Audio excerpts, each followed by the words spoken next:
Welcome to the Leadership Bootcamp podcast. This is Jeff Strauss. Well, I'm coming back from a hiatus of sorts, having taken a break from the podcast over the past couple of weeks to enjoy the holidays and a few much-needed breaks from work and school. As some of you may know, I am pursuing a doctorate in organizational change and leadership from the University of Southern California, and in addition to my day job, the course load was a bit high toward the end of the term, and I focused on that rather than recording new episodes. But I'm happy to say that I'm back on a recording schedule, and I have some wonderful interviews lined up for the new year. In this episode, I'm going to reflect on 2024 and share some of my personal and professional goals for 2025. I don't make New Year's resolutions such as they are, but I do contemplate what habits and healthful practices I want to develop. And despite the fact that I'm in the tech industry and I'm kind of a gadget nerd, I try to reduce my dependence on and use of technology except for where I feel it could contribute to me holistically. So I'll share some of the changes I've made in 2024 that I'm very happy with, and will continue on in 2025 along with some of the gadgets I have incorporated into my lifestyle. 2024 was a difficult year for many. I've referred to it as an Armageddon of sorts in my industry, with some estimates of layoffs reaching as high as 150,000 people from over 500 companies, some from the company I work for now. The political landscape is as divisive as ever. The presidential primaries were chaotic, and a large segment of American citizenry is concerned about the incoming administration. The war in Ukraine continues to rage, and the Middle East is at risk of a dangerous expansion of conflict stemming from Hamas's October 2023 attack on Israel. We saw the dismantling of diversity and equity programs across the education and private sectors, including at Boeing, who has been in the news for events even more catastrophic than that, including the inability to bring astronauts Suni Williams and Butch Wilmore back to Earth from the International Space Station in their Starliner capsule. A civil war in Sudan continues unabated, with some estimates of casualties rising as high as 60,000. And the increased intensity of natural disasters due to climate change was made much more apparent. But there were many high points in 2024. The political zeitgeist, of course, captures those who are looking forward to the incoming administration. AI advancements continue to revolutionize industries, and this year multiple Nobel Prizes were given to laureates with AI focuses. On the diversity front, Delaware, Maryland, and New Jersey elected people of color to represent them in Congress for the first time. The fall of Bashar al-Assad's brutal government was a surprise to many at the end of this year, and Thailand legalized same-sex marriage. Although we may not feel it, the U.S. economy is in pretty good shape. Wages have grown faster than inflation every month, unemployment is low, and productivity is trending up. Numerous countries are trialing bans of social media for children. France is trialing a so-called digital pause at hundreds of schools where children have to lock their phones away during the day. And in the U.S., Florida Governor Ron DeSantis moved to ban children under 14 from having a social media account. One of the good things to come out of a DeSantis-run Florida. Global childhood deaths reached an all-time low, and scientists made advancement in the treatment of early Alzheimer's disease with an FDA-approved drug, with additional research being done on how blood tests or vaccines could detect and prevent it. I was talking with a friend yesterday, and he told me that he and his wife have a reflection and planning exercise they do at the end of the year, reflecting on the ups and downs of the year, the trials and tribulations, and how to incorporate those lessons into their goals for next year. I haven't done anything that formal in the past, but I'm going to do it this year. As I mentioned, I don't set traditional resolutions. They're more like habits and goals I want to build and achieve. So here are some of them and how I plan to achieve them. First, I want to incorporate more mindfulness practice in my life. For the past half year or so, I've been using Sam Harris's Waking Up app to practice mindfulness. Waking Up is an incredible ecosystem of mindfulness resources, from mindfulness practices of different lengths to lectures and interviews with mindfulness practitioners and researchers. If you're able to afford a subscription, it's well worth it, and Sam has an amazing subscription model you can learn more about at samharris.org. This podcast format, in fact, is modeled after his podcast. I plan to continue my daily routine of getting natural sunlight as soon as I can after waking, and it's during that time that I listen to the app to practice mindfulness from anywhere between 5 and 20 minutes. I'll do some breathing exercises, and after those, I'll give my creaky old joints some lubrication with a few minutes of easy movement. Mindfulness has helped calm me and helped me see things clearly in moments of stress or anger. It's helped me slow my mind down, focus on the right things, and not become overwhelmed. This year at work, we've had a couple of high priority incidents, and the mindfulness practices I've worked on through the Waking Up app helped ground me so I could show up as an effective leader and teammate during those difficult times. On the topic of waking up, another goal I have is tuning into my circadian rhythm and following a few simple rules for nutrition. I've long struggled with my weight and body composition, going through periods of excellent health and physique to periods of not that. Rather than focus on a particular diet, I'm going to strive for a few themes. First, an eating window. I'm a fan of Dr. Sachin Panda's work on how circadian rhythms impact health, and I highly recommend his book, The Circadian Code. Many of you are familiar with intermittent fasting, what Dr. Panda calls time-restricted eating, and I'll be sticking to an 8 to 10 hour eating window, attempting to start and stop eating around the same time every day, keeping my evening meal light and a few hours before bed. As for the diet itself, I don't follow a prescriptive diet, but my rules will follow Michael Pollan's food rules from his wonderful guide of the same name. Namely, eat real food, not too much, hit my protein target of about a gram per pound of lean mass per day, and avoid drinking calories. Michael Pollan once asked on a podcast for someone to show him what tree a Twinkie grows on. I think that's a great reminder of the kind of food we should be eating. I'm a fan of Bang energy drinks, objectively unhealthy. And though there are 0 calories, it claims to have creatine, which I do supplement.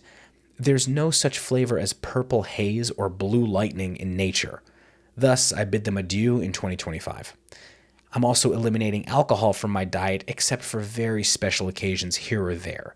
It goes without saying that when my cravings for sweets does kick in, and it will, that I'll be reaching for nature's candy, tropical fruits, or a very cool recipe I learned about when I visit Italy this year, an ancient Roman dessert of dates stuffed with crushed walnuts, pine nuts, and black pepper, sautéed briefly in honey, and then drizzled with it.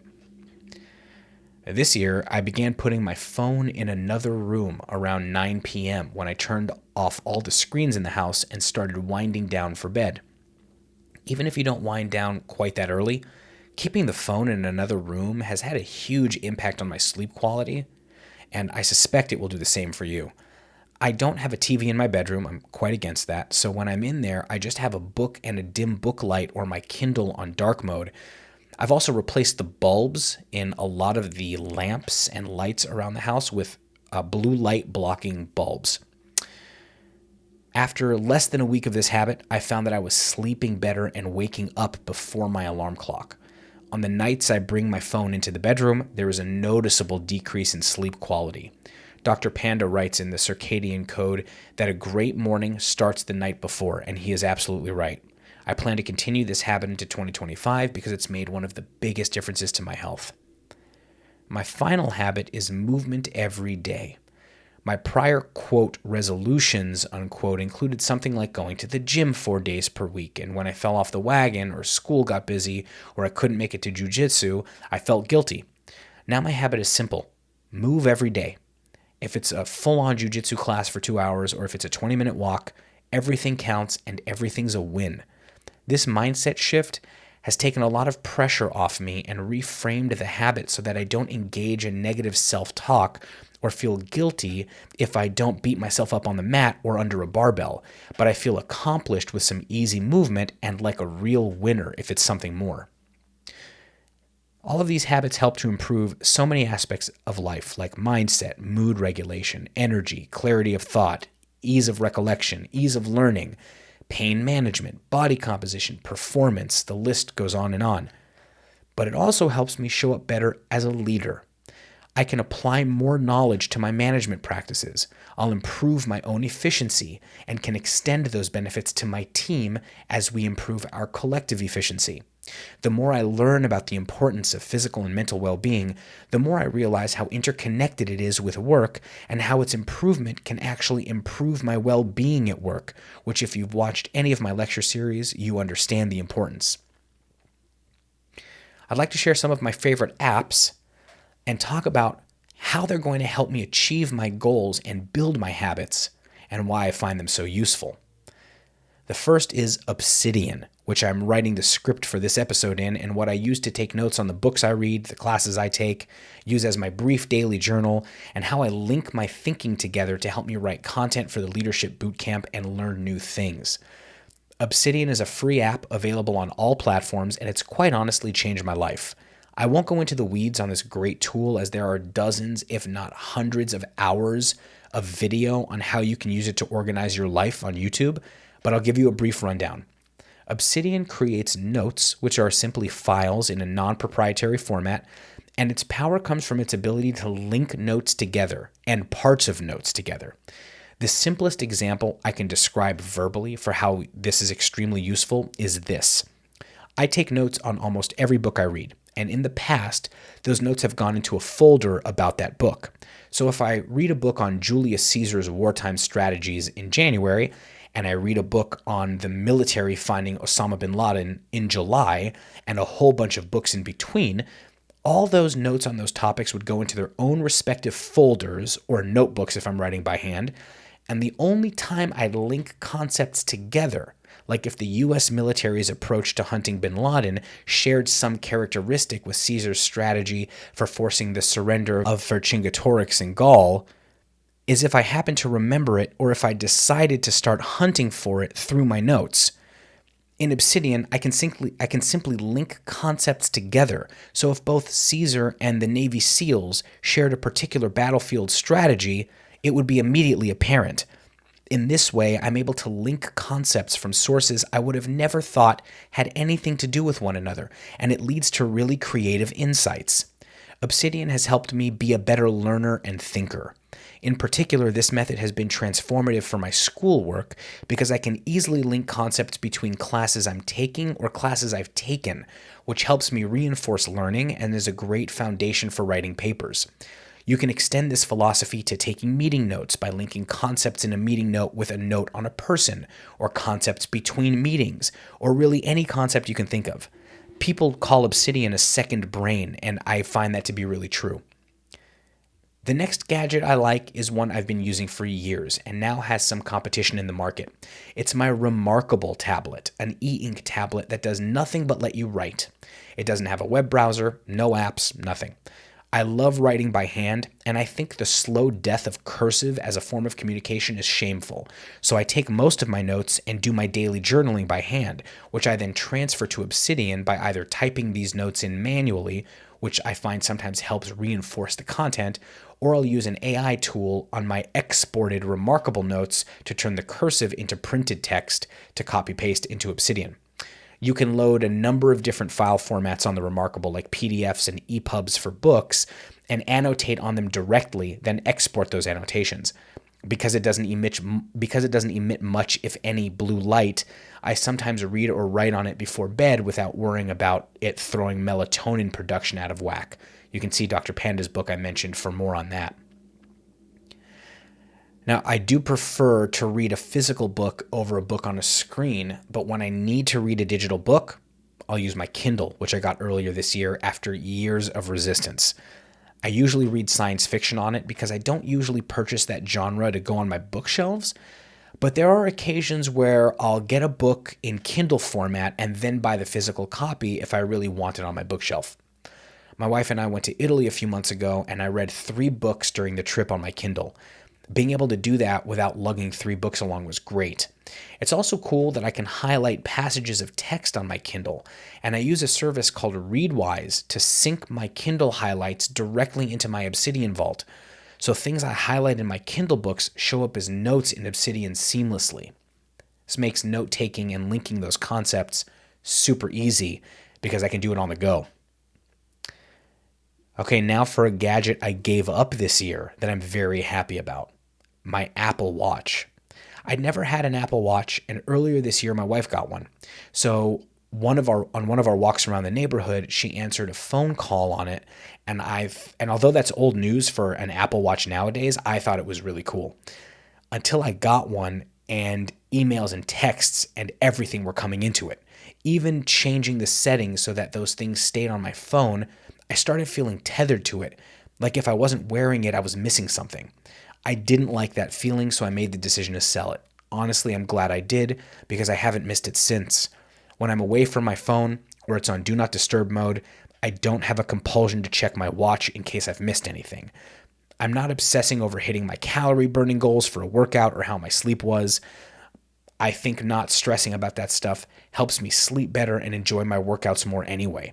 Plus, I can't work to jujitsu, so there's no point tracking what's ultimately the most calorie torching exercise I do. I found this to be the case in the past with gadgets. My brother and I used to be avid cyclists, and we'd have cycling computers on several parts of our bikes measuring things like power output, cadence, speed, climb rate, and more. While I sometimes enjoyed analyzing these metrics to learn where I should put more effort to climb a hill faster, over time I found myself simply trying to enjoy a ride without improving on some metric. As soon as I got rid of the gadgets on my bike, I was able to simply enjoy the act of cycling. Now, as I record this, just a few hours from midnight and ushering in 2025, I am excited about the future.